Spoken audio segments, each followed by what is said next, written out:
Alors Aurélie, voici maintenant dans l'équipe est sauvage celui qui sur sa pierre tombale fera graver cette maxime puissante qu'on doit certainement à saint Thomas d'Aquin ou Jean Jaurès. J'adore les cornichons avec la raclette. Aurélie, je vous présente quelqu'un qui comme votre héros était un cancre à l'école, mais lui c'est pas un prof qui l'a révélé, c'est un caviste. Bonjour Olivier Pouls. Bonjour les amis, bonjour Aurélie. Vous êtes rédacteur en chef à la revue de Vin de France et Défendez-vous, cordon Olivier, bleu aussi à mais j'ai votre pas avis. cancre. Mais non, c'est vrai que j'ai pas fait une scolarité brillantissime. Qu'est-ce que vous voulez regarder Mais vous êtes bien rattrapé depuis. on finit dans les cuisines et dans les caves, c'est pas si mal. Alors chaque soir dans Délices Extrémistes, vous nous sauvez la mise quand on a complètement oublié de penser à une recette pour le dîner. Au menu ce soir, Olivier. Un gâteau, Un dessert. un dessert et un gâteau, puisque l'un de vos romans s'intitulait La cerise sur le gâteau. Je suis désolé, j'ai pas de cerise, mais j'ai le gâteau. C'est pas de saison, exactement, mais j'ai le gâteau et je vous ai préparé un phare breton. Pourquoi un phare breton, Olivier? Alors pourquoi un phare breton? D'abord parce que c'est bon, et puis parce qu'Aurélie, vous habitez en Bretagne. Exactement, oui. Et donc j'imagine que vous mangez de temps en temps les phares bretons. Tout à fait. Je l'ai légèrement modifié parce que normalement dans la recette du phare breton, on met des pruneaux. Alors moi je ne suis pas un grand fan de pruneaux, j'en ai pas mis, je l'ai remplacé par de la vanille. Mais il faut savoir que phare breton, phare qui s'écrit F-A-R, ça n'a rien à voir avec le phare pour les bateaux. Oui. Tout simplement parce que ça vient du mot latin phare lui aussi qui veut dire le blé.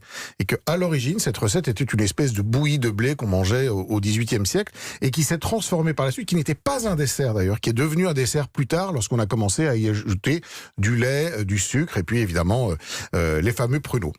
C'est un gâteau qui est extrêmement facile à réaliser et qui, vous allez pouvoir le goûter là, je pense c'est pas si mauvais que ça. Alors on est parti pour la Excellent. recette.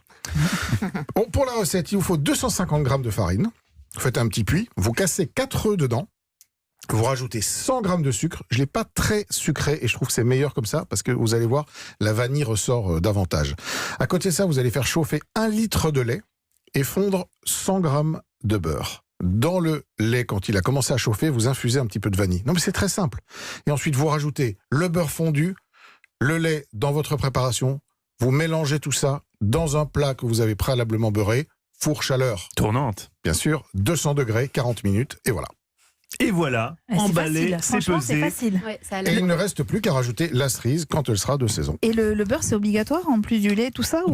C'est la base de la recette. Oui, alors là, franchement, faire un phare breton sans beurre, Ça n'aurait c'est compliqué. aucun sens. Et D'accord. en plus, Ève Roger vous a expliqué que ce petit bourrelet. Non, mais le bourrelet, il a déjà très doublé bon de pour la volume santé. depuis que j'ai goûté le phare breton de Pouls, là. Mais vous, Qui est très vous faites comme moi, 2 minutes 30 de gainage tous les jours.